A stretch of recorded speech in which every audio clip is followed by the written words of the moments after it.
li sadri wa yassir li amri wahlul 'uqdatam min lisani yafqahu qawli. Yang terhormat Bapak Ibu yang sempat hadir pada kesempatan ini, begitu pula puji syukur kita panjatkan kehadirat Allah Subhanahu wa taala, Tuhan yang senantiasa memberikan kita rahmat serta nikmat sehingga kita bisa berkumpul di tempat yang sederhana ini guna untuk melaksanakan salah satu kegiatan, yaitu diseminasi aksi nyata pendidikan guru penggerak dalam materi budaya positif. Ini merupakan salah satu rangkaian atau proses dalam pendidikan guru penggerak, dan ini merupakan tugas kami selaku program pendidikan guru penggerak untuk menyempurnakan tugas kami dalam modul 1.4. Bapak Ibu yang terhormat, hari ini kita akan melaksanakan diseminasi yaitu tentang budaya positif. Begitu pula selawat dan taslim senantiasa kita curahkan kepada junjungan Nabiullah Muhammad sallallahu alaihi wasallam. Semoga kita semua mendapat syafaat beliau di yaumil akhir. Amin. Jadi yang pertama yaitu tujuan pendidikan. Jadi di sini tujuan pendidikan menurut Ki Hajar Dewantara adalah menuntun segala kodrat yang ada pada anak agar mereka dapat mencapai keselamatan dan kebahagiaan yang setinggi-tingginya, baik sebagai manusia maupun sebagai anggota masyarakat. Oleh sebab itu, pendidik itu hanya dapat menuntun tumbuh atau hidupnya kekuatan kodrat yang ada pada anak-anak agar dapat memperbaiki lakunya, bukan dasarnya hidup dan tumbuhnya kekuatan kodrat anak. Jadi perlu kita ketahui bersama di sini Bapak Ibu bahwa tujuan pendidikan menurut Ki Hajar Dewantara itu adalah memang menuntun anak. Kita ini seorang pendidik atau pemimpin pembelajaran. Kita itu menurut Ki Hajar Dewantara kita itu diibaratkan sebuah petani, dan siswa itu atau peserta didik itu diibaratkan sebagai benih, dan sekolah itu diibaratkan sebagai lahan. Jadi kalau dikaitkan dengan pendidikan, guru itu diibaratkan petani dan siswa itu diibaratkan sebagai benih. Jadi sebagai seorang petani itu kita harus bagaimana menabur benih yang baik. Artinya begini, seorang siswa itu kalau diibaratkan benih itu adalah bagaimana benih itu bisa unggul dan akan nanti kita tanam di sebuah lahan yang subur, supaya apa yang kita tanam itu mendapatkan hasil yang baik, artinya tumbuh subur. Jadi kita ini sebagai seorang pendidik, kita ini diibaratkan petani, harus memang selalu bagaimana seorang petani yang selalu sedia untuk memupuk tanaman yang kita tanam itu. Jadi begitulah mungkin pendidikan yang diibaratkan oleh tokoh pendidik yaitu Bapak Ki Hajar Dewantara. Jadi kita ini diibaratkan sebagai petani yang akan menabur benih di sebuah lahan. Jadi setelah kita menabur, sudah pasti kita harus memelihara tanaman itu. Begitulah ibaratnya seorang anak didik yang kita ini sebagai pemimpin pembelajaran, kita bagaimana caranya kita supaya bisa menciptakan anak-anak yang bisa menjadi anak yang cerdas. Kemudian inti dari materi kita pada hari ini yaitu budaya positif. Kita ketahui semua bahwa budaya positif itu di dalam lingkungan sekolah itu sangatlah penting. Kenapa? Karena budaya positif di sekolah itu merupakan nilai dan kebiasaan di sekolah yang berpihak kepada murid agar mereka dapat berkembang menjadi pribadi yang kritis, penuh hormat dan bertanggung jawab sesuai dengan profil pelajar Pancasila. Mungkin dari Bapak Ibu ini tahu apa itu apa, karena di dalam profil pelajar Pancasila itu ada 6 dimensi yang kita akan bahas. Yang pertama yaitu beriman dan bertakwa serta berakhlak mulia. Kemudian apa lagi? Kritis, mandiri, kemudian inovatif, berpikir kritis. Itu semua yang ada di dalam profil pelajar Pancasila. Nah, di sini kita selaku seorang pendidik, bagaimana kita bisa menciptakan di sekolah itu nilai-nilai dan kebiasaan di sekolah yang berpihak pada murid. Apalagi sekarang kita itu dituntut bagaimana kita menggunakan yang namanya pembelajaran berdiferensiasi atau pembelajaran yang berpihak pada murid. Bagaimana kita bisa mengembangkan menjadi murid itu menjadi pribadi yang kritis, yang penuh hormat dan bertanggung jawab. Maka kita akan memberikan murid bagaimana kita bisa menjadikan sesuai dengan profil pelajar Pancasila.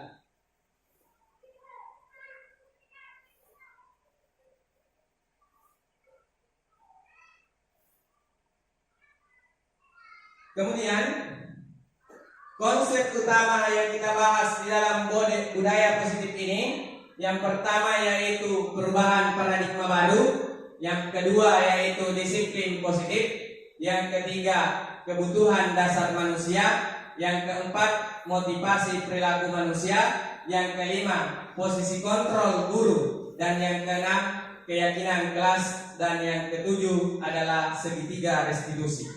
Jadi inilah yang akan kita bahas dalam budaya positif ini. Perubahan paradigma baru.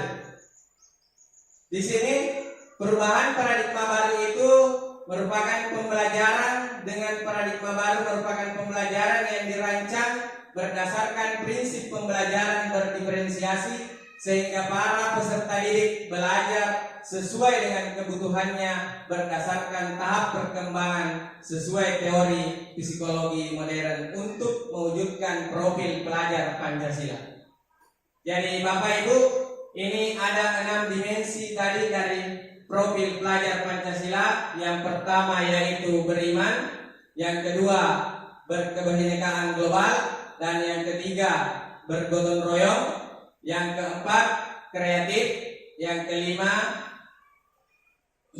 mandiri, dan yang keenam berpikir kritis atau bernalar kritis. Inilah yang ingin kita kembangkan dalam sekolah-sekolah kita ini sebagai seorang pemimpin pembelajaran. Sekarang kita akan mencoba melakukan sesuatu. Bagaimana kita ini berpikir tadi sesuai dengan pembelajaran berdiferensiasi sehingga para peserta didik itu bisa belajar sesuai dengan kebutuhannya. Artinya di sini coba Bapak Ibu, kita akan mengepalkan sebuah tangan kita. Kita akan mengepalkan tangan, kita tidak akan membuka seperti di sini. Kita akan mengepalkan salah satu tangan kita. Bayangkan bahwa kita akan menyimpan sesuatu yang sangat berharga di dalam kepalan tangan kita. Kita akan menjaga terus bagaimana tenaga kita Anda untuk bertahan. Apakah kita akan bertahan untuk mengepal terus atau kita akan membuka sesuai dengan keinginan kita.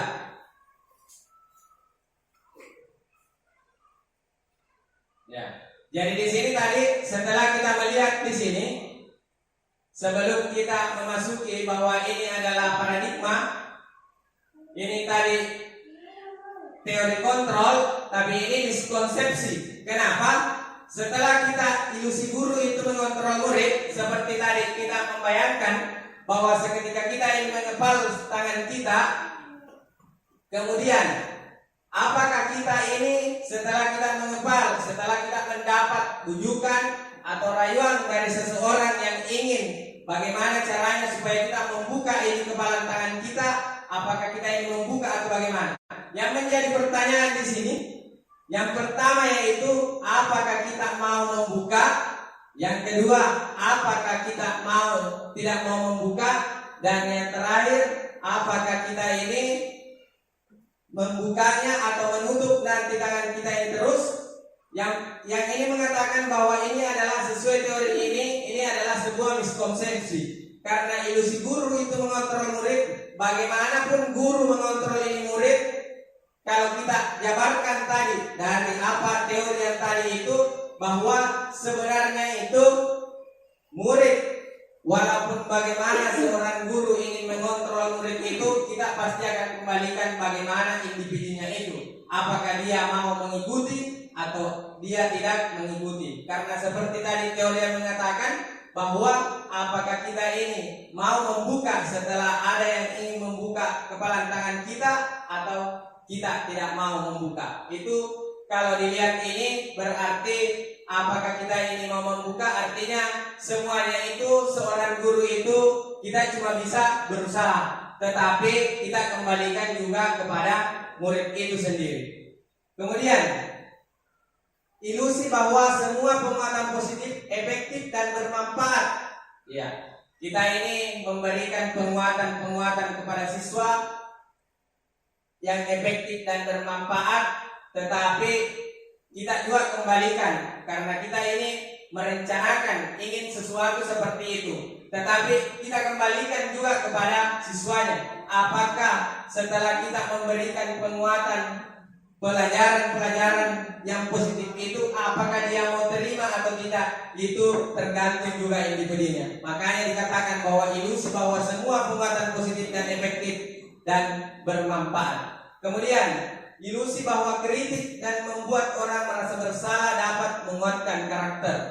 Setelah kita melihat semua tadi ini, bahwa kritik yang membuat orang merasa bersalah dan menguatkan karakter itu, apakah dia bisa menerima penguatan itu atau tidak, itu juga kita kembalikan kepada siswanya. Kemudian ilusi bahwa orang dewasa itu memiliki hak untuk memaksa dan mengubah paradigma stimulus respon ke pendekatan. Ini kalau kita berbicara bahwa memiliki hak untuk memaksa, terkadang orang itu dipaksa. Karena seperti kalau kita di sekolah itu kita memaksakan keadaan karena siswa, itu juga kembalikan kepada siswanya. Mungkin dia menerima pada saat seperti kayaknya itu adalah berupa hukuman, karena kalau berbicara secara memaksa itu berarti kita sudah berbicara masalah hukuman. Itu juga dikembalikan apakah itu cuma eksternal atau bisa memang berada di dalam posisi internalnya siswa. Kenapa dikatakan seperti itu? Kalau dia internal berarti dia bisa menyadari dirinya, berarti kita dianggap ini kesadaran diri yang muncul. Tetapi kalau mungkin karena dia takut, berarti itu cuma eksternal, berarti ini tahapnya cuma sebentar. Berarti ini proses terjadi pada saat itu saja. Bukan berarti kesadaran siswa ini karena kita mau mengubah, bukan timbul karena dirinya sendiri yang ingin berubah, tetapi karena terpaksa. Ini yang tidak sebenarnya kita inginkan, tapi itu mengatakan teorinya kontrolnya itu mengatakan bahwa itu semua, bahwa itu adalah sebuah ilusi. Kemudian kita mengubah bagaimana paradigma stimulus respon itu ke pendekatan teori kontrol. Bagaimana seseorang kita bisa berubah dari paradigma stimulus respon kepada pendekatan teori kontrol. Bila kita ingin membentuk kemajuan perlahan sedikit-sedikit, ubahlah sikap atau perilaku Anda. Namun bila kita ingin memperbaiki cara utama kita, maka kita perlu mengubah kerangka acuan itu. Ubahlah bagaimana Anda melihat dunia, bagaimana Anda berpikir tentang manusia. Ubahlah paradigma Anda, skema pemahaman dan penjelasan aspek-aspek tertentu tentang realitas. Jadi ini kalau kita melihat dari stimulus respon dengan teori kontrol, yang pertama yaitu kalau stimulus respon itu realitas, artinya kebutuhan kita sama. Sedangkan yang sebenarnya menurut teori kontrolnya itu adalah realitas itu kita berbeda. Jadi sudah pasti yang namanya kita berada di lingkungan sekolah, pasti anak-anak itu sudah kita pastikan bahwa jangankan di siswa kita saja sebagai seorang pendidik, sebagai seorang guru, kita sudah pasti yang satu dan yang lain itu pasti mempunyai sebuah perbedaan. Jadi kalau dia mengatakan stimulus respon, mengatakan realitas itu kebutuhan kita sama, itu teori kontrolnya mengatakan bahwa realitas kebutuhan itu pasti berbeda. Itu yang sebenarnya. Kemudian yang kedua, semua orang melihat hal yang sama. Yang pastinya itu semua orang memiliki gambaran yang berbeda.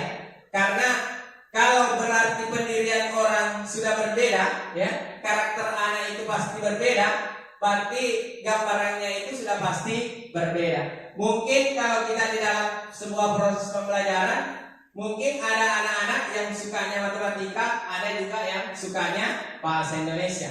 Mungkin seperti itu. Jadi itulah yang sebenarnya, bahwa itu tidak mungkin sama, tapi pastilah berbeda. Kemudian yang ketiga, kita mencoba mengubah orang agar berpandangan sama dengan kita. Ya, kita yang responnya itu kita cuma bisa merubah bagaimana dia berpikir yang sama, bagaimana kita ini bisa menghadapi ini siswa yang sekian mungkin 1, 2, 3 orang. Bagaimana kita memberikan pembelajaran pada saat kita mengajar, mungkin dalam 1 atau 5 siswa di depan kita ajar, tapi itu yang pastinya anak ini semua perilaku itu memiliki semua dia memahami pandangan itu, menerima pembelajaran dari kita itu sudah pasti berbeda. Ada mungkin yang menerima dengan baik, cuma kemudian ada juga yang kurang memahami. Jadi ini yang pastinya teori kontrolnya. Sudah pasti kalau kita misalnya membelajarkan matematika di kelas, kita mungkin memberikan pembagian. Ini satu saja konsep yang kita pakai pada saat kita memberikan materi matematika, tapi mungkin dari 2-3 orang ini belum tentu dia bisa menerima semuanya. Itu sudah pasti. Makanya itu adalah setiap anak itu pasti menerima dengan berbeda. Mungkin seperti itu. Kemudian orang lain bisa mengontrol saya, tapi hanya Anda yang bisa mengontrol diri Anda. Seperti tadi yang teori yang pertama yang mengatakan bahwa coba Anda mengepal tangan Anda, kira-kira apa yang Anda rasakan? Muncul tadi pertanyaan, seketika Anda diajak untuk membuka, apakah Anda mau membuka atau Anda tidak membuka, itu tergantung dari diri Anda. Berarti keputusan dikembalikan juga dari kita. Tetapi kita ini sebagai seorang pendidik, bagaimana kita berusaha, bagaimana kita memberikan yang terbaik supaya anak ini merasakan kenyamanan, merasakan merdeka di dalam menerima pembelajaran. Jadi kita ini cuma bisa berusaha, tetapi anaklah yang bisa menentukan. Karena ini memang sebagai seorang pendidik itu kita memang cuma bisa menuntun ini anak, bagaimana anak ini bisa dituntun. Seperti tadi yang dikatakan bahwa kita ini diibaratkan guru sebagai seorang petani. Kita ini cuma bisa menabur benih. Ya, kita kembalikan juga bagaimana ini benih. Karena seperti yang kita lihat sekarang, ini contoh konkretnya, benih saja itu mungkin sama itu pada saat kita tabur, tetapi pada saat tumbuhnya itu mungkin di lahan yang sama, tapi pada saat tumbuhnya ada yang kecil, ada yang cepat prosesnya dan ada yang lambat.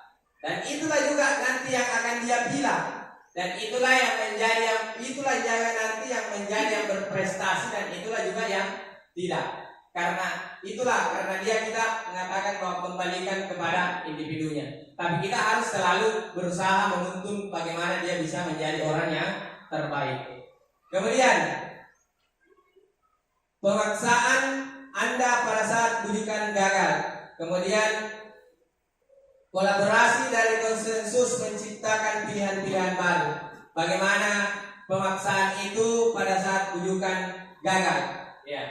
Seperti yang kita tahu bahwa kolaborasi dan konsensusnya itu menciptakan pilihan-pilihan baru. Setelah kita membujuk, bagaimana kita bisa berkolaborasi supaya kegagalan itu bisa terbentuk kembali. Kemudian model berpikir menang dan kalah. berpikir menang dan menang. Ini yang terakhir, yaitu bagaimana kita berpikir menang dan menang. Saya berikan saja sebuah contoh.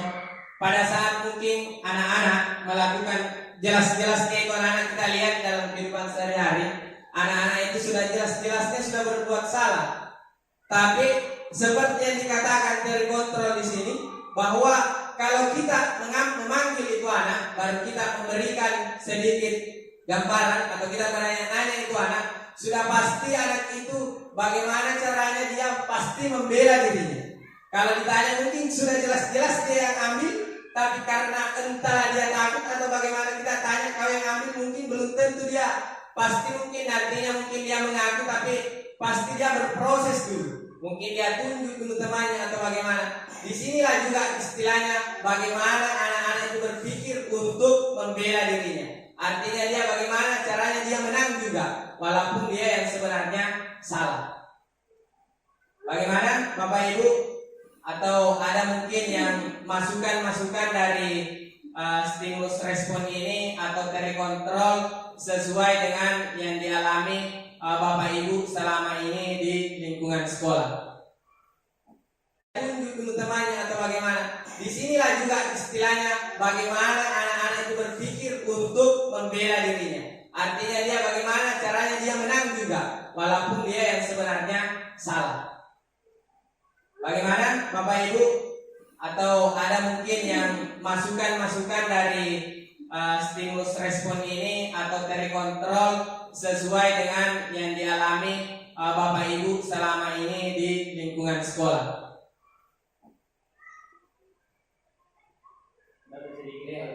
Jadi tadi dikatakan dalam terkontrol ada tadi si tulis konsepsi.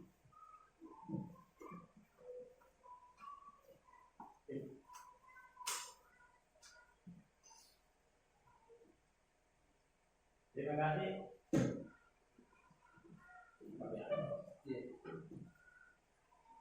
Terima kasih atas kesempatan yang diberikan. Tadi sebelumnya sudah dibahas tentang teori kontrol, di mana terjadi tadi miskonsepsi.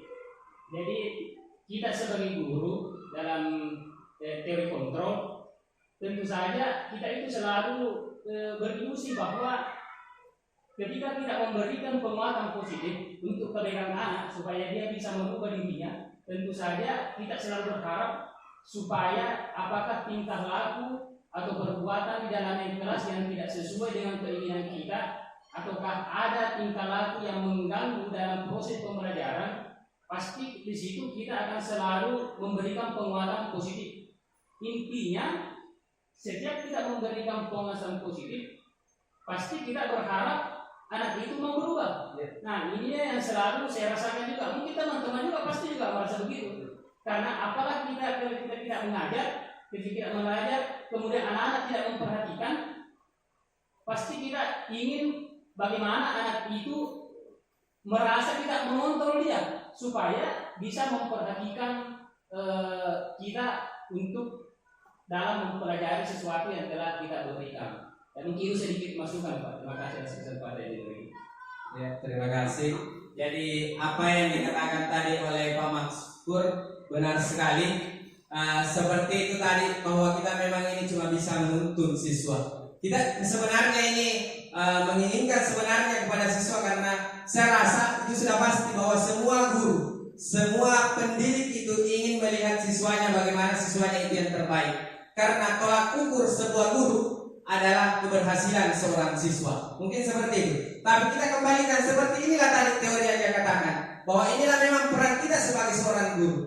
Kita cuma bisa menuntut, tetapi itu semua adalah sebuah ilusi. Kenapa setelah kita melihat tadi bahwa itu adalah sebuah teori, setelah kita merasakan, kita mengepalkan tangan, kita sendiri yang akan tergantung apa yang kita kepali. Apakah saya mau membuka atau yang mau menutup? Walaupun rujukan apa yang datang, kalau saya tidak mau, itu tergantung dari kita sendiri. Jadi seperti itulah tadi. Kalau kita kaitkan juga dengan teori yang dikatakan oleh Bapak pendidik, bahwa memang seorang guru itu seorang petani saja, diterapkan bahwa seorang petani. Kita ini cuma bisa menanam. Terkadang mungkin kita melihat bahwa kenapa kita sudah menanam di tanam yang lahan yang sama, subur. Tapi terus kita ini menabur benih, belum tentu benihnya ini tumbuh semua, subur semua. Padahal dalam satu kemasan kita tabur ini belum tentu sama semua hidupnya. Padahal ini kita sudah yang menabur itu bersamaan, dan yang di tempat itu adalah sama-sama mungkin suburnya, mungkin seperti itu. Dan itulah memang kendala kita sebagai seorang pendidik, karena itu memang seperti yang dikatakan di teori Pak, bahwa itu adalah semua memang ilusi. Kita kembalikan kepada individunya. Jadi seketika muncul perasaan dirinya, timbul dalam dirinya bahwa ini adalah pembelajaran buat saya. Inilah yang menjadi yang patut nanti saya kembangkan untuk kedepannya. Itu tidak, saya rasa memang tidak susah. Tetapi apabila dia menganggap bahwa disiplin itu perasaan tidak nyaman, dia harus berhubungan dengan yang namanya hukuman, itu memang karena dia seperti tadi yang saya katakan bahwa bukan muncul dalam dirinya. Jadi dia selalu merasa tidak nyaman. Dia melaksanakan apa yang kita berikan itu, apa yang kita perintahkan, dia lakukan itu hanya karena ingin mungkin dipuji oleh gurunya atau bagaimana. Yang jelasnya intinya bukan dari dalam dirinya yang timbul untuk diterapkan dalam kehidupannya. Tetapi seketika dia menjadikan sebuah itu pembelajaran, bahwa disiplin itu adalah sebuah pembelajaran buat saya, pasti lambat laun berproses, pasti akan dia bisa kembangkan untuk selamanya, dan itu akan tertanam kepada dirinya. Kemudian di sini ada kebutuhan dasar manusia. Jadi kebutuhan dasar manusia itu adalah kebutuhan dasar segala sesuatu yang kita lakukan untuk mendapatkan apa yang kita lakukan dan apa yang kita inginkan. Seluruh tindakan yang kita lakukan itu memiliki tujuan tertentu, dan semua usaha terbaik yang kita lakukan adalah dalam rangka agar kebutuhan dasar kita terpenuhi dengan baik. Ya, sudah pastilah kalau berbicara orang kebutuhan dasar manusia itu adalah segala sesuatu yang kita lakukan untuk mendapatkan apa yang kita inginkan. Ya, seluruh tindakan yang kita lakukan itu harus memang memiliki tujuan tertentu. Tetapi apa yang kita lakukan itu sebenarnya terkadang tujuannya tidak seperti yang kita impikan. Iya. Kenapa? Jadi tetapi kita ini harus selalu berusaha yang terbaik. Kenapa? Karena kebutuhan dasar itu kita harus terpenuhi dengan baik. Seperti inilah kebutuhan dasar manusia. Jadi yang pertama yaitu kebutuhannya untuk bertahan hidup. Bagaimana yang dimaksud dengan kebutuhan bertahan hidup? Misalnya kebutuhan makannya, kebutuhan pakaiannya, tempat tinggalnya, dan kebutuhan keamanan dan kesehatannya. Kemudian yang kedua, bagaimana kebutuhan kasih sayang, ya, dan rasa terima yang diterima, yaitu rasa yang diterima, yang dipedulikan, berbagi, kerjasama, menjadi bagian dalam kelompoknya. Ini juga yang perlu tertanam. Bagaimana seorang siswa itu merasakan kebutuhan kasih sayang dan rasa diterima. Artinya bagaimana dia merasa mendapatkan kasih sayang dari seorang guru dan bisa diterima dengan dipedulikan. Karena seperti yang kita ketahui bahwa anak saja itu pada saat kita mengajar memang perlu kita mengetahui bagaimana karakternya. Kenapa saya bilang bahwa terkadang itu anak kita mengajar dia main-main, bukan berarti sebenarnya kita juga tidak bisa langsung memvonis bahwa anak ini kurang ajar atau nakal, bagaimana. Tetapi terkadang anak itu dia main-main karena memang ingin diperhatikan. Artinya setelah dia mungkin selama ini kita ajar, tetapi artinya kita saya samakan semua, tapi kan memang anak itu terkadang memang ada anak yang artinya mungkin ingin lebih, mendapatkan lebih dari temannya, kasih sayang dari seorang guru. Jadi mungkin disitulah hal itulah sebenarnya yang membuat anak itu berbuat sesuatu supaya anak itu bersentuhan langsung dengan gurunya. Jadi mungkin pada saat itulah anak itu maksudnya berbuat, apakah dia mencuri-curi temannya untuk mendapatkan perhatian dari seorang guru. Seperti itu mungkin. Jadi memang kebutuhan kasih sayang dan rasa terima, yaitu rasa diterimanya dan dipedulikan berbagai kerjasama itu menjadi bagian dari kelompok. Kemudian yang ketiga, kesenangan. Misalnya bermain humor, bagaimana? Karena anak itu memang beda-beda, ya. Seperti tadi kalau kita berbicara karakter ya, sudah pasti anak itu kalau 2-3 itu sudah pasti juga beda-beda di karakternya, ya. Jadi mungkin ada sukanya menyanyi, ya, sukanya bagaimana lah, ada yang sukanya menggambar, menonton video-video bagaimana ya. Bagaimana lah kita humor, membuat supaya dia bisa tertawa. Kemudian kebebasan yaitu mandiri, memiliki pilihan, mencoba hal baru dan mengendalikan arah dirinya. Bagaimana kebebasan itu kita memiliki pilihan yang coba hal-hal baru yang mampu mengendalikan arah dirinya. Seperti saja model kebebasannya itu supaya cepatnya itu mungkin dia kenal bahwa ini adalah daun. Bagaimana ini unsur-unsur yang ada di dalam daun. Mungkin kalau kita bawa keluar itu, kalau kita perlihatkan berupa gambar atau kita jelaskan, ya mungkin dia belum paham. Jadi ada juga anak suka langsung kalau kita panggil ya, ini nak, kita perlihatkan langsung bahwa ini adalah daun. Inilah bagian-bagian daripada daun. Jadi begitulah mungkin kebebasan mandiri, memiliki pilihan mencoba hal-hal baru yang mampu mengendalikan ke arah dirinya. Jadi seperti itu mungkin juga ada dari Bapak Ibu bagaimana lah, karena kita ini sama-sama sudah bagaimana menghadapi seorang peserta didik. Mungkin ada selama ini pengalaman dari Bapak Ibu kita mencocokkan dengan apa dari kebutuhan dasarnya ini, artinya bagaimana kebebasan dia mandiri, memiliki pilihan seperti tadi yang saya katakan bahwa di dalam mengajar saja itu kita punya yang namanya gaya belajar. Mungkin ada dari Bapak Ibu.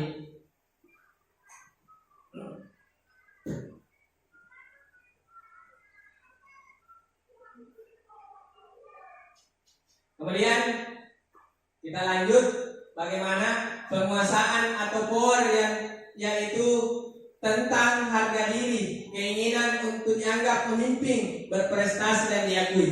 Jadi di sini juga ada juga siswa seperti ini.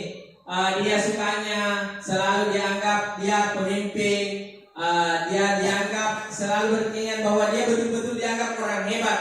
Dari sekian banyak mungkin temannya, dia dianggap paling terhebat, walaupun sebenarnya tidak seperti itu. Tapi memang ada siswa seperti itu juga.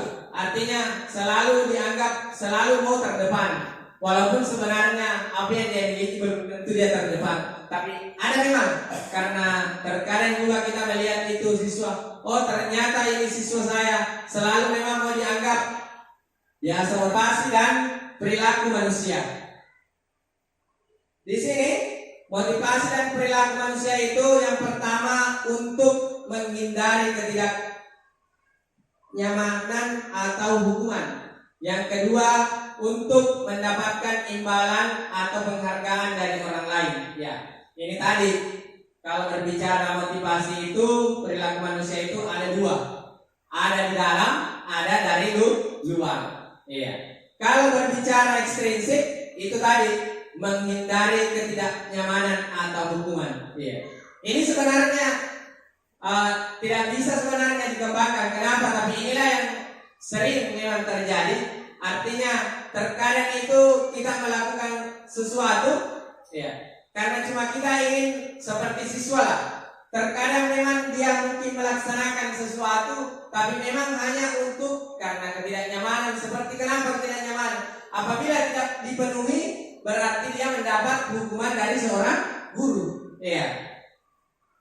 Atau karena kita ini kalau dia misalnya melakukan apa yang kita berikan, apa yang kita suruhkan, apa yang kita perintahkan, sesuatu kita pasti kalau dia datang memenuhi itu, kita memberikan sebuah imbalan. Itu semua termasuk unsur-unsur ekstrinsik, artinya tidak muncul dalam dirinya. Jadi dia tidak tertanam dalam dirinya. Tapi coba kita untuk menjadikan orang yang mereka inginkan itu dan menghargai diri sendiri dengan nilai-nilai yang mereka percaya. Itu merupakan motivasi intrinsik. Karena memang betul-betul bukan dia melakukan sesuatu itu bukan karena ingin dipuja dan bukan ingin mendapatkan imbalan, tapi muncul memang dari dalam dirinya bagaimana dia bisa memenuhi sesuai dengan aturannya. Itulah tadi yang termasuk motivasi perilaku manusia. Jadi ada dua, yaitu intrinsik dan ekstrinsik, dari dalam diri dan dari luar.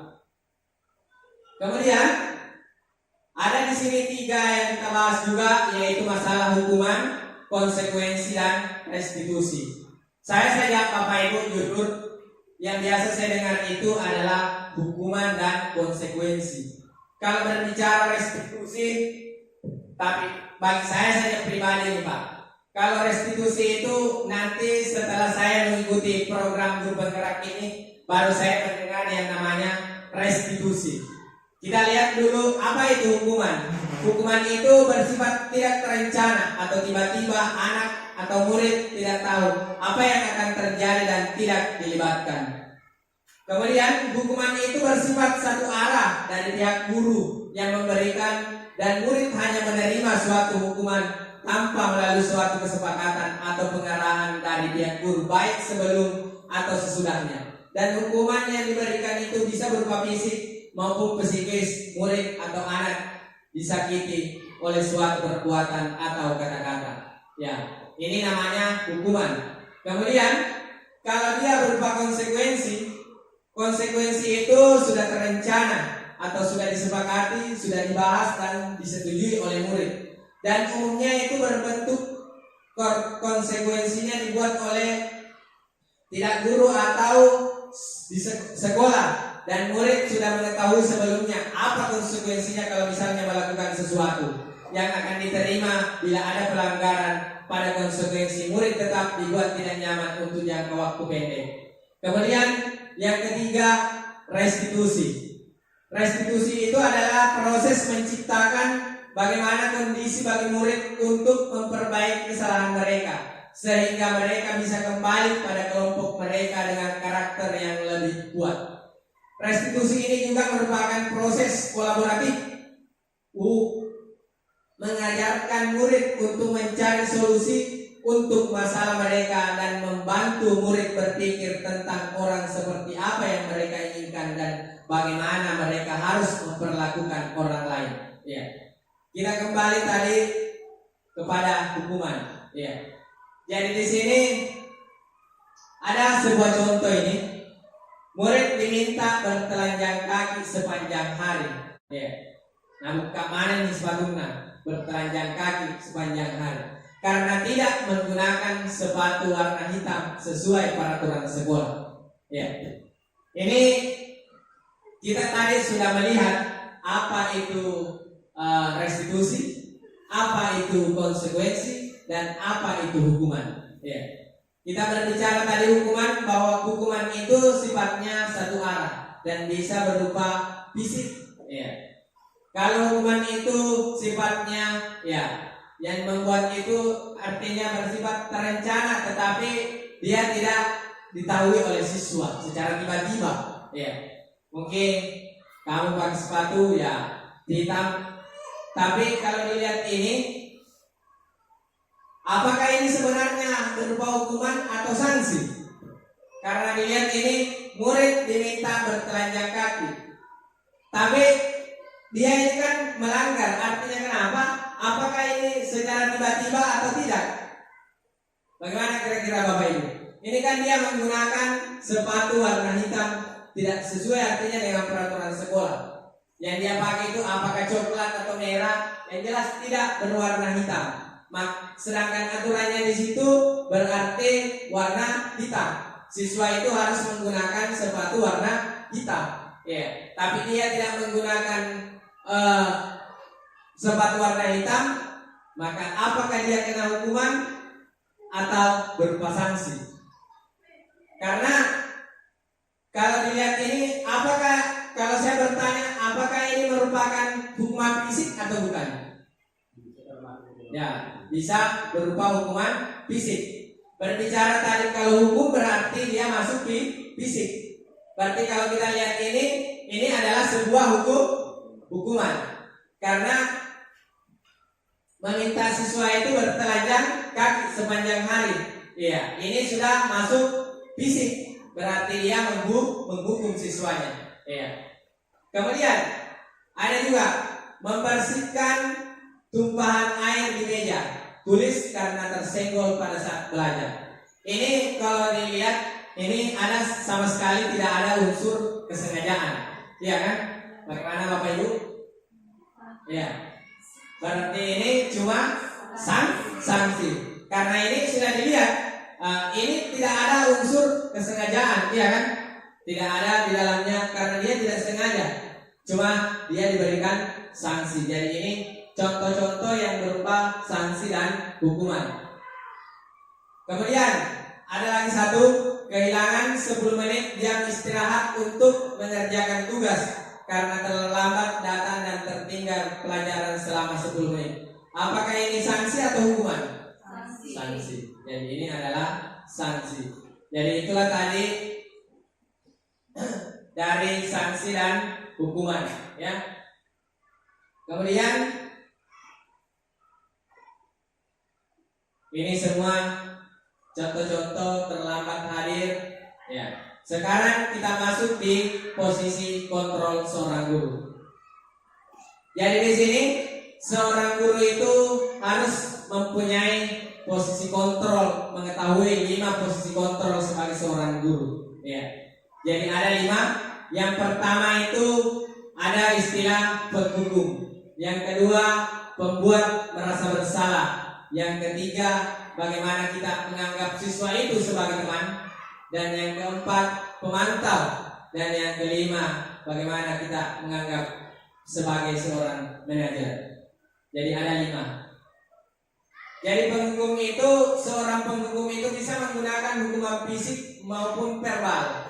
Orang-orang yang menjalankan posisi penghukum itu senantiasa mengatakan bahwa sekolah memerlukan sistem atau alat yang dapat lebih menekan murid lebih dalam lagi.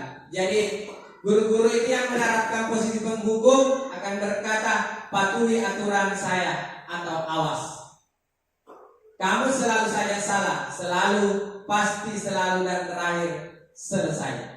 Guru seperti ini senantiasa percaya hanya ada satu cara agar pembelajaran bisa berhasil, yaitu cara dia. Jadi ini daripada bagaimana menghukum seorang siswa. Kemudian pada posisi ini biasanya guru akan berusaha lebih lembut, ya. Pembuat rasa bersalah akan menggunakan keheningan yang membuat orang lain merasa tidak nyaman. Bersalah atau rendah diri, kata-kata yang keluar dengan lembut akan seperti, ibu sangat kecewa sekali dengan kamu. Bapak, berapa kali Bapak harus memberitahu kamu? Gimana coba kalau orang tua kamu tahu kamu berbuat begini? Di posisi ini murid akan memiliki penilaian diri yang buruk tentang diri mereka. Murid merasa tidak berharga dan telah mengecewakan orang yang disayangi. Jadi di posisi ini peran seorang guru ini bagaimana caranya mungkin dia bisa mengontrol itu anak pada saat berbuat kesalahan, atau bagaimana dia bisa boleh dikata tergerak hatinya itu anak supaya dia merasa bersalah sekali. Ini sebenarnya juga bagus, artinya bagaimana anak itu merasa bersalah tanpa dengan hukuman. Artinya bagaimana kita memberikan sedikit arahan-arahan kepada anak itu supaya anak itu merasa bersalah dengan apa yang pernah dia perbuat. Kemudian teman, di sini guru pada posisi ini tidak akan menyakiti murid, namun akan tetap berupaya mengontrol murid melalui persuasi. Posisi teman ini pada guru bisa negatif ataupun positif. Jadi kalau dilihat semua sebenarnya ada sisi positif dan ada negatif dari 5 kontrol ini. Tapi seperti ini sebenarnya ini teman memang besar nilai negatifnya kalau memang kita pakai dalam jangka waktu agak lama sebenarnya. Kenapa? Kalau sebenarnya sudah kita seakan-akan sudah berakrab, terlalu akrab, seakan-akan kita dengan dia itu sudah tidak ada lagi tingkat perbedaan. Artinya anak-anak itu bisa saja langsung ke kita. Jadi dan disinilah biasa timbul sekarang seakan kita langsung emosi sesaat sampai kita tidak bisa mengontrol diri. Kenapa saya mengatakan seperti itu? Karena pada saat mungkin pertama, ya mungkin kita menganggap ini bahwa hal yang bagus. Kenapa saya mengatakan bagus? Karena tetapi setelah lama jarak itu sudah tidak terbentuk. Kenapa? Jadi mungkin antara dia dengan kita itu tidak ada lagi istilah penghargaan sebenarnya. Tapi kalau berbicara masalah pendekatan, memang ini tidak dekat sekali dengan anak. Kalau posisi seperti ini, seperti saya dari di sini bahasanya, ayo butuh, ayo bantulah dari bapak ya. Artinya bagaimana kita bisa mendekati itu anak sehingga itu anak merasa seperti teman dengan kita. Artinya cuma seperti itu tadi yang saya katakan, bahwa apabila lepas dari kontrol itu bisa membuat kita emosi sesaat. Kenapa? Kita tidak bisa lagi mengontrol diri. Wah, mungkin kalau anak, apalagi kalau anak di bawah kayak kelas 2 ya, kelas rendah Bapak Ibu, mungkin karena kelebihan bertemannya ya, mungkin pada saat kita belajar dia sudah main-main, ya kan? Seperti itu. Karena tidak ada batasan antara kita dengan dia. Jadi itu tadi saya bilang, semua memang sebenarnya punya sisi negatif dan punya sisi positif. Tetapi kalau ini yang kita memang sebenarnya menerapkan, besar peluangnya kalau memang dipakai untuk jangka lama, besar peluangnya untuk menjadi negatif. Kemudian memantau, bagaimana kita mengawasi, kita bertanggung jawab atas perilaku orang-orang yang kita awasi. Ya.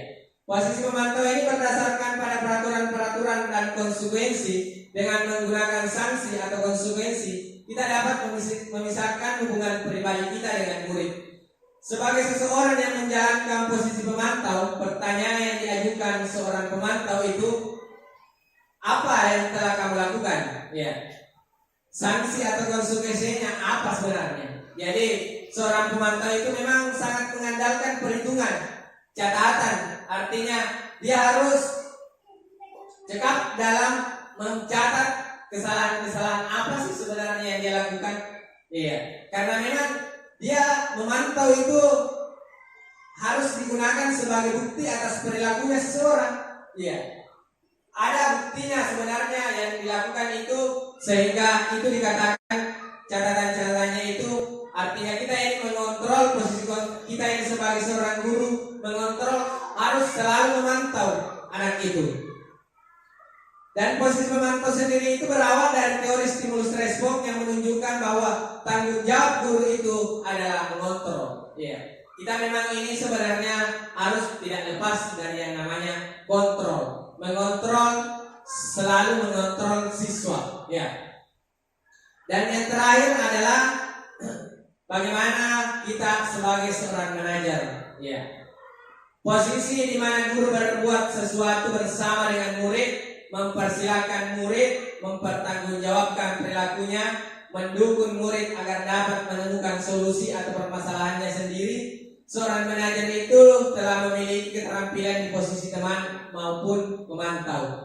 Dan dengan demikian bisa jadi di waktu-waktu tertentu kembali pada kedua posisi tersebut bisa diperlukan. Namun bila kita menginginkan murid kita menjadi manusia yang merdeka, mandiri dan bertanggung jawab, maka kita perlu mengacu kepada restitusi yang dapat menjadikan murid kita seorang manajer bagi dirinya sendiri. Di manajer ini, murid diajak untuk menganalisa kebutuhan dirinya maupun kebutuhan orang lain. Di sini penekanan bukan pada kemampuan membuat konsekuensi, namun dapat berkolaborasi dengan murid bagaimana memperbaiki kesalahan yang ada. Nah, Bapak Ibu, kalau kita melihat dari 5 posisi kontrol, dari 5 posisi kontrol tadi ini, penghukum, pembuat merasa bersalah, teman, pemantau, kita bisa menyimpulkan bahwa posisi kontrol seorang guru yang paling betul adalah manajer. Kenapa? Manajer di sini adalah guru berbuat sesuatu bersama dengan murid.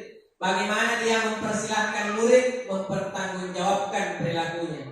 Kita itu mendukung agar dapat menemukan solusinya. Jadi kita ini memang harus selalu bagaimana kita bisa berkomunikasi juga dengan seorang murid, supaya kalau dia melakukan sebuah kesalahan, baik itu kesalahan yang kecil atau kesalahan yang besar, kita bisa bagaimana kita bersolusi, memberikan solusi untuk permasalahan dirinya, supaya dia bisa juga sendiri menyadari inilah kesalahannya, dan dia bisa berbuat sendiri seperti ini untuk menginginkan menjadi mandiri, murid yang mandiri dan bertanggung jawab. Dalam artian seketika nanti dia terbiasa seperti ini, dia bisa mampu untuk menyelesaikan masalahnya sendiri. Artinya dia bisa bertanggung jawab dengan apa yang dia lakukan.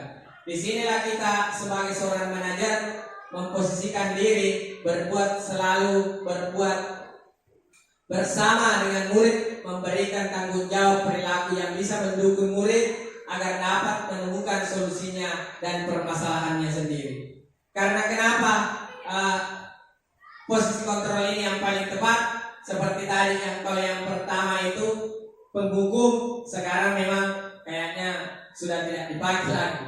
Karena sekarang kita ketahui bahwa undang-undang perlindungan anak itu sekarang itu kan luar biasa. Jadi saya rasa kalau berbicara kita masalah hukum itu, bisa jadi menurut kita itu merupakan sebuah posisi kontrol, tetapi bisa jadi berdampak negatif kepada seorang guru. Mungkin seperti itu. Dan mungkin siapa tahu dari Bapak Ibu ada masukan-masukan atau kita berdiskusi dari tadi ini, dari 5 posisi kontrol yang perlu kita pahami sebagai seorang guru. Mungkin ada dari Bapak Ibu.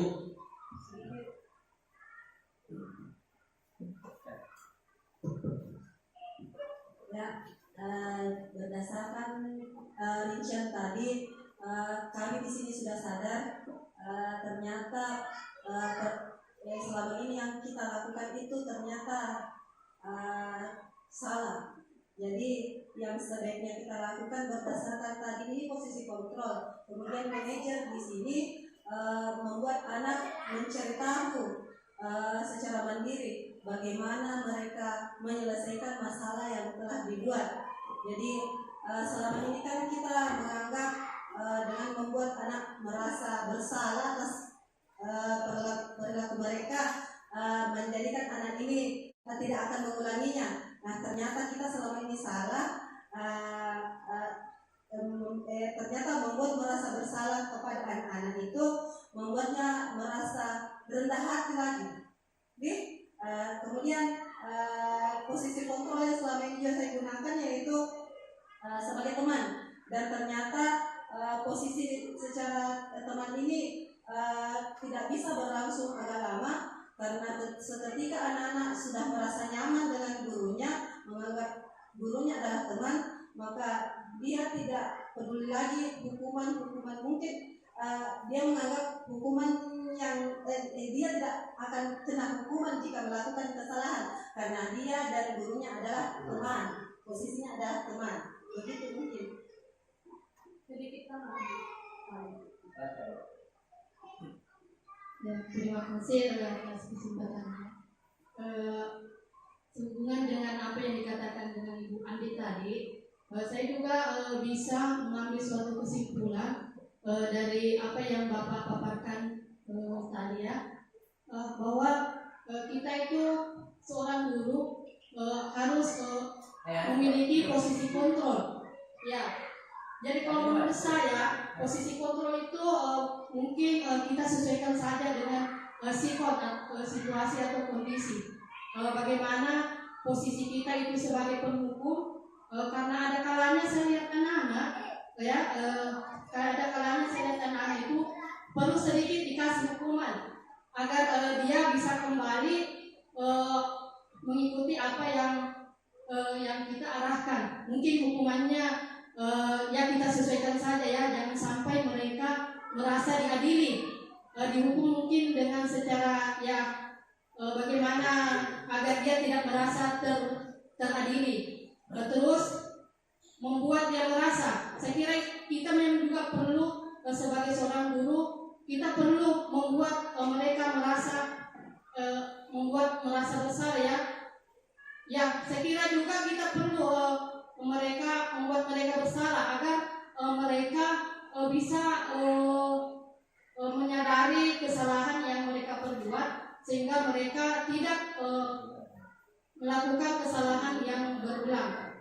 Jadi sekali lagi menurut saya dari paparan yang tadi, mungkin kita kondisikan saja bagaimana posisi kita dari kelima posisi di atas, bagaimana kita sebagai penghukum membuat mereka merasa bersalah, membuat teman sebagai posisi kita sebagai teman, pemantau dan manajer. Mungkin sekian tambahan dari saya. Assalamualaikum warahmatullahi wabarakatuh. Jadi terima kasih dari masukan dari Ibu tadi, Ibu Andi dan Ibu Erna, yaitu posisi kontrol guru itu ada 5. Menurut Ibu Erna tadi bahwa kita kondisikan juga, ya itu benar, itu juga benar. Dan apa yang dikatakan tadi oleh Ibu bahwa selama ini saya merasa bersalah. Kenapa? Bahwa saya ini masih menggunakan posisi kontrol, yaitu sebagai pembuat merasa bersalah dan sebagai teman. Ya, sebenarnya kalau kita berbicara masalah salah atau tidak, semuanya tidak ada yang salah. Cuma sebenarnya yang sekarang itu kalau kita melihat lagi seperti yang ada di dalam profil pelajar Pancasila, mandiri dan kreatif. Ya, memang kita ini sebagai seorang pendidik, kalau kita lihat memang bahwa posisi manajer itulah memang yang sekarang yang kita paling tepat untuk dilakukan atau yang digunakan oleh seorang guru. Karena kenapa? Seperti tadi bahwa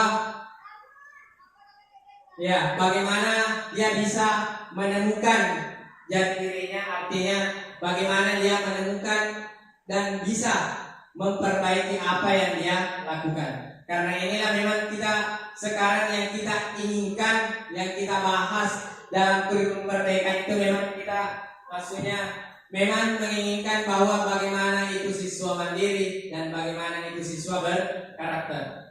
Mungkin seperti itu. Tapi semua itu tadi bahwa yang kita katakan bahwa kita juga kembalikan kepada situasi dan kondisinya. Ya, mungkin seperti itu. Kita lanjut. Jadi di sini contoh penerapan 5 posisi kontrol guru. Jadi ini kasus siswa tidak memakai atribut lengkap saat upacara bendera. Jadi yang pertama di sini dia posisikan sebagai teman. Jadi di sini ayo dong ikut aturan sekolah, tolong bantu ibu bapak ya sekali ini. Ya sudah tidak apa-apa, lain kali jangan sampai berbuat salah seperti ini lagi ya. Kemudian jadi itu kalau dia memposisikan diri sebagai seorang teman, begitulah bahasa-bahasanya. Kemudian yang kedua, kamu sudah melanggar peraturan sekolah, kamu tahu konsekuensinya. Setelah upacara kamu beli atribut ke koperasi dan jangan diulangi lagi. Jadi itu sebagai seorang pemantau. Kemudian kalau dia sebagai seorang manajer, ya apakah kamu tahu kesalahanmu? Jadi dia bertanya, bagaimana kira-kira menurutmu, apakah kamu merasa salah? Kalau kamu merasa salah, apa kesalahanmu? Jadi dia artinya dia merasa itu bagaimana ya? Memang langsung muncul dalam dirinya. Unsur di dalam dirinya itu unsur kayak seakan-akan dia sadar, ya. Bagaimana sih ini? Apakah kamu tahu kesalahanmu? Ya kan? Artinya kita saja itu mungkin seandainya kita ini dibaratkan seorang anak, setelah ada mungkin kita punya kesalahan, langsung orang bertanya kita begitu, apakah kamu tahu kesalahanmu? Mungkin kita langsung merasa salah. Dibandingkan apabila kita mungkin langsung dibentak, wah, mungkin itu bisa membuat anak berkecil hati. Ya. Kemudian kira-kira bagaimana kamu memperbaiki kesalahanmu? Ya. Dengan lembutnya mungkin kita mengatakannya, bagaimana kira-kira kamu bisa ini tidak seperti itu lagi. Artinya kamu mau berbuat yang lebih dari itu, menutupi yang salah itu. Jadi mungkin seperti inilah contoh penerapan daripada posisi-posisi kontrol.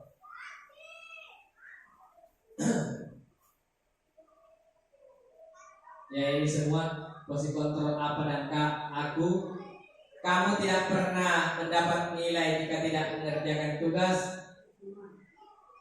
Ya, itu hukuman. Sekarang kita masuk di keyakinan kelas. Ya, jadi mengapa keyakinan kelas itu? Mengapa tidak peraturan kelas saja?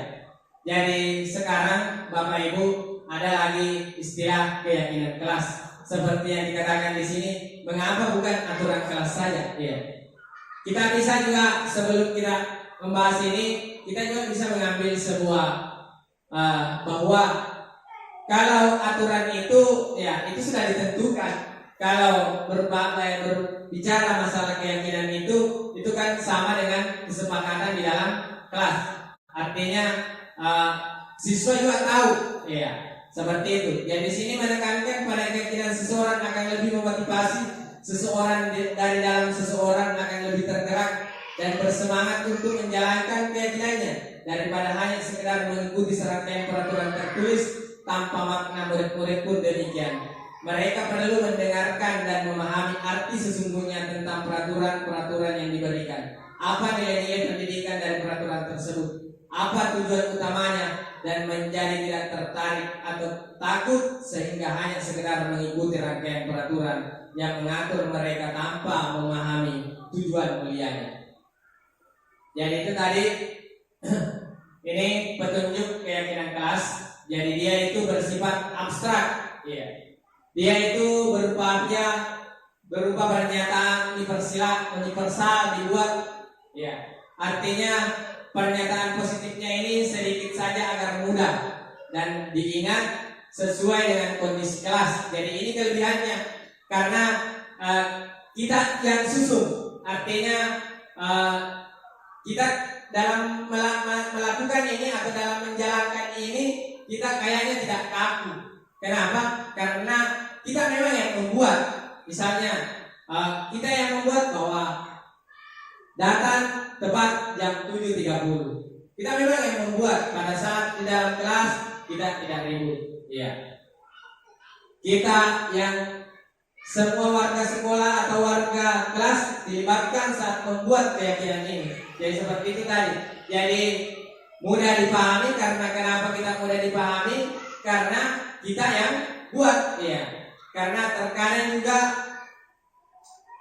kalau berupa aturan itu, ya mungkin kalau dia di situ di dalam belum dapat dibaca atau belum dilihat, ya bagaimana caranya? Ya kalau ini kan memang dilibatkan apa kesepakatan kita sehingga ini semua hal-hal yang kita tidak cocok atau tidak bisa diterapkan di dalam kelas, itulah yang kita buat sebagai sebuah kesepakatan kelas. Jadi itulah mungkin intinya mengapa kita tidak mengikuti seperti tadi, mengapa kita bukan peraturan kelas. Kenapa kita membuat itu keyakinan kelas saja, bukan peraturan kelas? Karena itulah, karena keyakinan itu menekankan seseorang akan lebih memotivasi. Bagaimana kita termotivasi? Seseorang itu dari dalam seseorang akan lebih tergerak. Karena kita merasa tergerak. Karena kenapa kita merasa tergerak? Karena pada saat kita yang membuat pasti tidak tergerak untuk melakukannya. Beda kalau bukan kita yang membuat, itu sudah pasti seperti itu kayaknya Bapak Ibu. Jadi inilah tadi mengapa jawabannya, mengapa bukan aturan kelas, mengapa kita keyakinan kelas saja. Seperti itu. Dan ketujuh atau yang terakhir adalah apa itu segitiga restitusi. Ya. Di sini segitiga restitusi itu adalah dialog yang dijalankan oleh guru agar dapat menghasilkan murid yang mandiri dan bertanggung jawab. Ya. Di sini berdasarkan tadi itu ada 3. Yang pertama yaitu menstabilkan identitas. Ya. Jadi berdasarkan prinsip membuat kesalahan adalah bagian dari proses pembelajaran. Ya. Tapi bagaimana kita menstabilkan identitas itu? Berbuat salah itu wajar. Ya. Tidak ada manusia yang sempurna. Bapak Ibu juga pernah melakukan itu. Ibu Bapak tidak mau mencari siapa yang salah, tapi Bapak ingin mencari solusi dari permasalahan ini. Dan kita semua berhak merasa begitu. Jadi itu namanya menstabilkan identitas. Bagaimana kita membuat suasana itu bisa tenang, ya. Bagaimana kita berbuat untuk setelah tadi panas-panasnya ini bisa stabil kondisinya ini. Itu namanya menstabilkan identitas. Seperti itulah mungkin, karena seperti kalau orang sudah mengatakan bahwa tidak ada manusia yang sempurna, artinya tidak ada juga manusia yang tidak pernah berbuat salah. Itu sudah tersentuh dalam diri kita bahwa mungkin orang sudah panas, tapi bagaimanalah dia bisa untuk stabil kembali, menstabilkan keadaan, menstabilkan identitasnya. Kemudian validasi tindakan yang salah berdasarkan prinsip atau setiap perilaku berupaya memenuhi suatu kebutuhan tertentu, ya kita pasti punya alasan mengapa melakukan hal itu. Ya, ini sudah memvalidasi. Kita memvalidasi itu tindakan, padahal kamu bisa melakukan yang lebih buruk dari ini ya. Iya. Kamu patut bangga karena telah melindungi sesuatu yang penting buatmu. Ya. Kemudian kamu melakukannya karena mempertahankan sesuatu yang penting bagimu. Ini contoh daripada memvalidasi tindakan yang salah. Kemudian menanyakan keyakinan, ya, berdasarkan prinsip teori kontrol bahwa pada dasarnya ini kita termotivasi secara intrinsik dari dalam, ya. Apa keyakinan kelas kita, ya. Apa nilai-nilai yang telah disepakati bersama. Kemudian seperti apa gambaran sebuah kelas yang ideal menurutmu, dan kamu ingin menjadi seperti apa, ya. Kemudian jadi inilah tadi penerapan daripada disiplin positif. Jadi inilah sebuah contoh-contoh bagaimana seorang guru, ya, apabila mendapatkan sebuah masalah di dalam lingkungan sekolah itu, ada seorang siswa atau anak yang melakukan kesalahan-kesalahan. Bagaimana kita mampu mengatasinya? Dengan contoh-contoh ini seperti dengan bagaimana kita bertindak menggunakan yang namanya segitiga restitusi dengan 3. Yang pertama yaitu menstabilkan identitas, yang kedua bagaimana validasi tindakan yang salah, kemudian yang terakhir bagaimana kita menanyakan keyakinan. Inilah mungkin yang sempat saya paparkan dalam disiplin positif atau budaya positif. Ini hendaknya guru memiliki standar kepribadian profesional dan sosial yang baik, di mana guru mampu merefleksikan dirinya dalam posisi kontrol saat ini. Bagaimana perjalanan dirinya sebagai amon atau manajer yang menuntun murid-muridnya menjadi insan yang mandiri, merdeka, dan bertanggung jawab sesuai dengan standar nasional pendidikan. Mungkin cukup sekian. Saya kembali mengucapkan terima kasih atas kesempatan kepada Bapak Ibu untuk meluangkan waktunya untuk berdiskusi dengan saya tentang bagaimana budaya positif di sekolah kita ini. Mungkin cukup sekian dan saya akhiri dengan ucapan wabillahi taufiq wal hidayah. Assalamualaikum warahmatullahi wabarakatuh.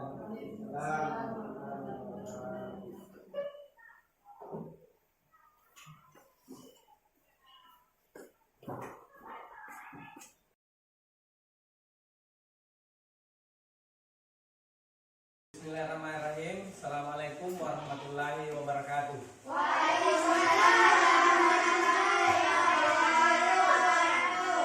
Bagaimana kabarnya hari ini? Baik. Alhamdulillah kalau baik. Jadi sekarang membuat yang namanya keyakinan kelas. Ada yang sudah dengar atau ada yang sudah tahu apa itu keyakinan kelas? Jadi keyakinan kelas itu sebenarnya sama dengan aturan kelas. Cuma namanya sekarang yang membedakan, kalau keyakinan kelas peserta yang membuat atau siswa yang membuat sesuai dengan kondisi atau lingkungan sekolah kita ini atau lingkungan di dalam kelas kita ini. Jadi ruang kelas kita ini. Jadi hari ini kita membuat yang namanya keyakinan kelas. Kenapa perlu kita buat keyakinan kelas? Itu kita buat sesuai dengan keyakinan untuk kita laksanakan. Itu nanti yang diterapkan di kelas dan dipertanggungjawabkan. Ya, paham ya? Ya. Jadi kita membuat nanti keyakinan kelas. Jadi di sini keyakinan kelas 6. Jadi kita di sini ada 10 orang. Jadi masing-masing nanti membuat satu, ya. Satu keyakinan kelas. Jadi satu siswa, satu keyakinan kelas dia buat. Jadi nanti kita tempel semua di atas. Jadi menjadi 10. Jadi kalau ada nanti yang sama, itu disatukan saja. Itulah nanti yang akan kita terapkan di dalam kelas. Jadi harus kita laksanakan karena kita yang buat. Berarti kita yakini mampu kita laksanakan karena kita buat. Berarti kita yakini kita laksanakan dan kita tanggung jawab dengan apa yang kita laksanakan. Apa yang kita buat harus kita laksanakan dan dipertanggungjawabkan. Bagaimana? Sudah paham tentang pembuatan keyakinan kelas? Paham. Jadi Bapak akan membagikan kertas untuk ditulis keyakinan kelas, baru kita tempel di atas. Dipaham?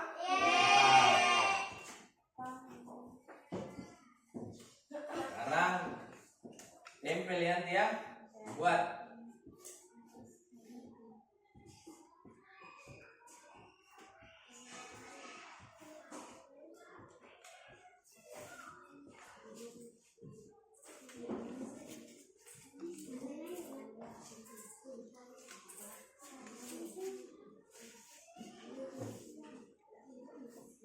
Nah, sekarang kita sudah mendapat semua kertas ya. Jadi sekarang tugas kita sekarang kita membuat keyakinan kelas, baru kita tempel di atas. Ya, sekarang silakan dikerjakan.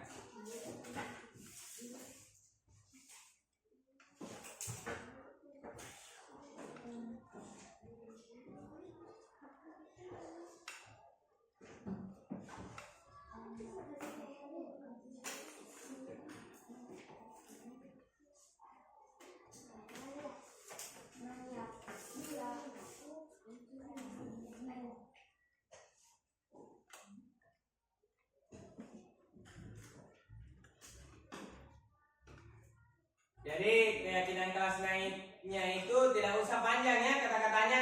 Ya, seperti misalnya contohnya datang tepat waktu, ya.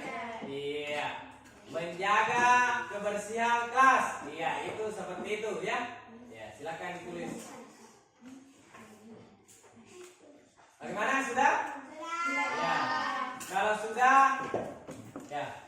Jadi kalau sudah, coba diperhatikan, kalau sudah semua menulis keyakinan kelas, sekarang ditempel di atas. Kita mulai dari sini. Coba tempel di atas.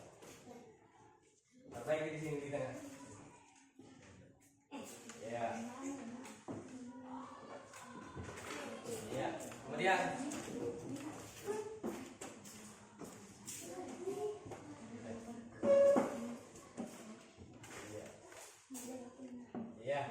selanjutnya, Fajar.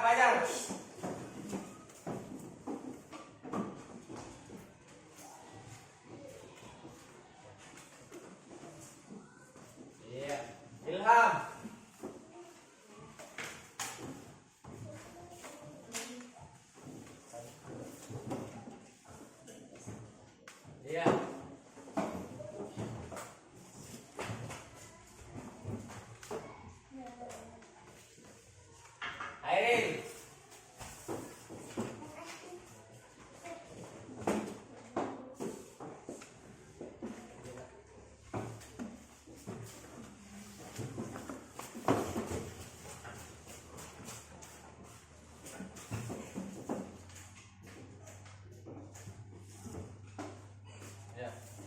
Kailah.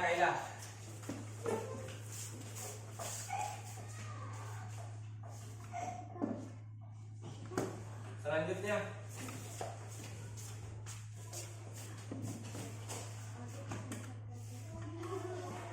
Iya.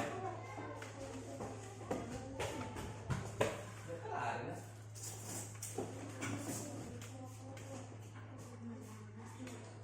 Ya.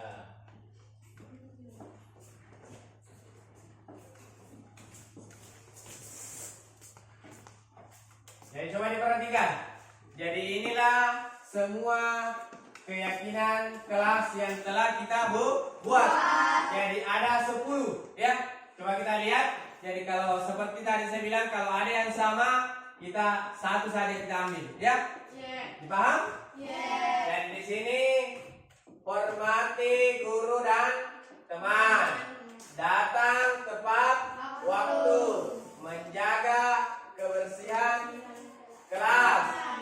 Katakan tolong dan terima kasih. Iya. Bersiap untuk belajar. Tidak berlari di kelas. Iya. Jaga meja tetap rapi. Ya. Ini semua gunakan kata-kata yang baik. Jadi ini ada 10 keyakinan kelas kita di kelas 6 ini.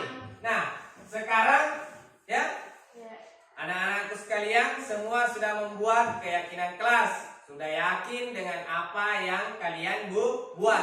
Jadi sudah pasti mampu dilaksanakan atau diterapkan di dalam kelas. Karena kita membuat, kita yakin pasti kita mampu laksanakan. Itulah sekarang kelebihannya namanya keyakinan kelas. Karena kita yang buat, berarti kita yakini pasti kita mampu laksanakan dan bisa dipertanggungjawabkan. Iya, pintar semua. Jadi sekarang setelah kita membuat ini keyakinan kelas atau kesepakatan kelas, kita membuat ini sebuah aturan keyakinan kelas, kita bertanggungjawabkan, kita harus ada tanda tangan. Jadi semua yang sudah membuat ini keyakinan kelas kita tanda tangan ya, sebagai bukti bahwa kita telah membuat keyakinan kelas yang telah kita sepakati dan kita akan pertanggungjawabkan. Ya. Jadi sekarang kita akan tanda tangan. Coba lihat di sini satu persatu. Mulai dari ini. Tanda tangan saya. Sini. Tanda tangan.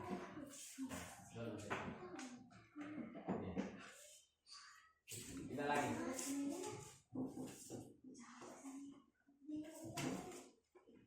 Belajar.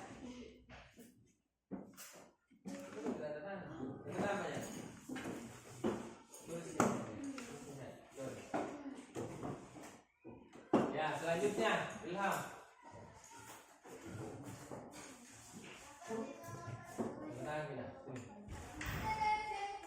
Ya.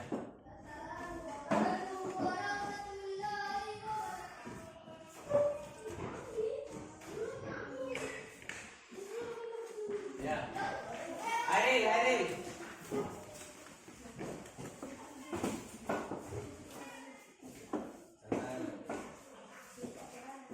Ya. Selanjutnya.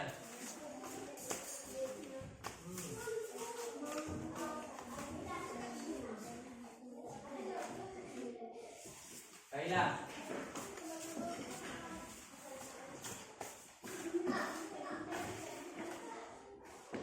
Selanjutnya.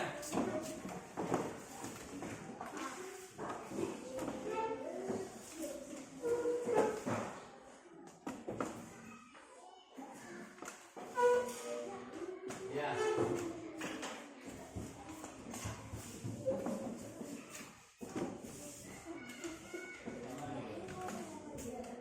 Iya.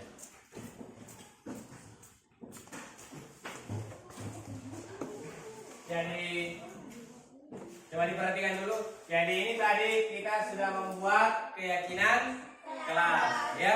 Sekarang juga kita sudah tanda tangan kesepakatannya ya. kita sudah buat keyakinan kelas, berarti siap untuk dipertanggungjawabkan, dilaksanakan dan dipertanggungjawabkan.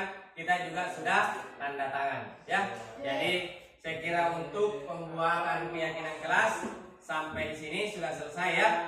Bisa dipaham? Iya. Jadi sekarang sudah selesai.